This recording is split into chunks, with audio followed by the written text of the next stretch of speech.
I'm not asking you to believe what I'm saying anywhere in what follows. I just want you to receive and evaluate the information with an open mind. This talk is about listening in a managerial setting and its role in effective communication. Behind every skill is a system of principles that must be understood.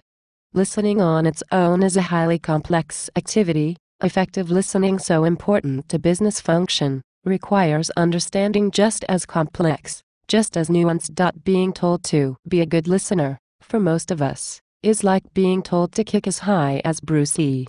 We will not be able to do so, because we lack the practice.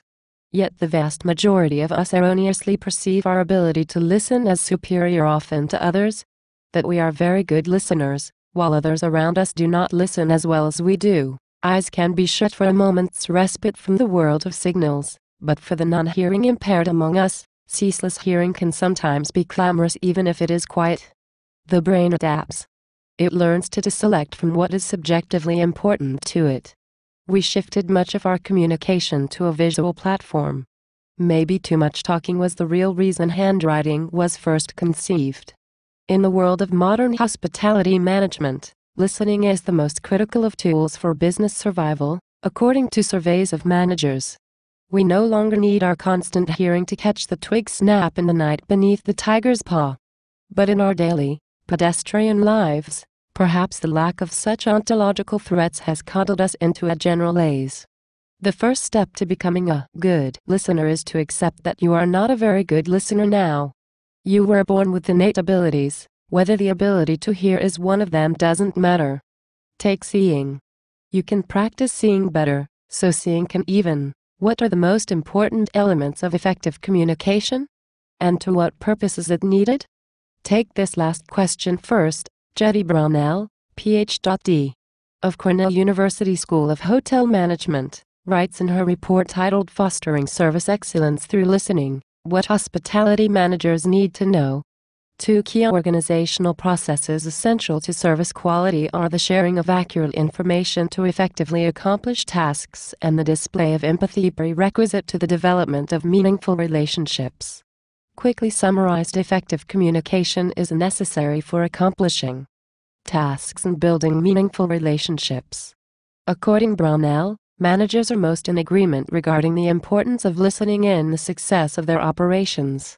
But the statement that most members of their organization listen well received the lowest agreement by those surveyed. Brownell again writes, listening is the foundation of 2 organizational processes essential to service delivery. Dr. Brownell developed a listening model to illustrate the complex chain reaction that occurs when someone speaks and another person listens, all set with a contextual framework.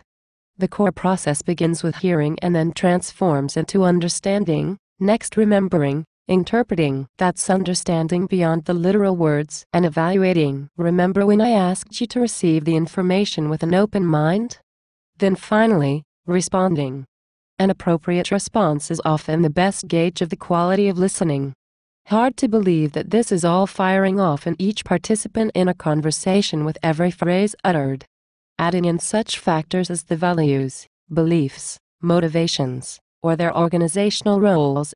Given the situation, from the time of day to the number of people present, and the listening process can begin to be seen for what it actually is, a highly complex process that incorporates a fantastic array of possible data. Research on listening behavior points to a number of key considera. Type here to make me say something. Listening is an often misunderstood process. Listening competence even seems a little mysterious and it is hard to measure. But those that do learn to listen resolve problems, shrink frequency of errors while building robust relationship, loyalty and trust. Each of us, like each employee, has different potentials for effective listening, potentials that may change given the situation, who is communicating with them or who else is listening. Managers should consider that some intangible characteristics exist that can influence and potential candidates fit inside a service organization. Finally, managers should make every effort to demonstrate listening competence.